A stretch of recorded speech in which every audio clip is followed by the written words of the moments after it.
ایک اور کویسچن تھا کہ اگر کسی نے بالکل واضح طور پر زبان سے کلمہ کفر نکالا ہو،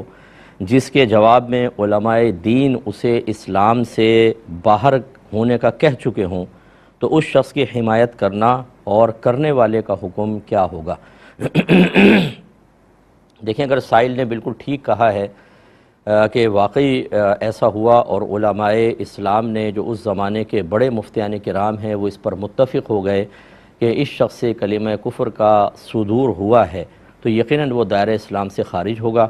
اور جب متفق علیہ اس طرح کا کوئی صریح کفر کر دیتا ہے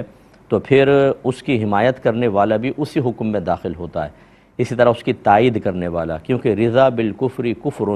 کفر سے راضی ہونا بھی کفر ہوتا ہے۔ تو اس لیے جب علماء کرام کسی کے بارے میں فتویٰ دے دیں تو اسے بالکل احتیاط کرنی چاہیے۔ ہاں، ایک ہوتا ہے کہ بعض اوقات خود علماء کے مابین اختلاف ہو جاتا ہے کہ بعض کسی چیز کو کفر قرار دے رہے ہوتے ہیں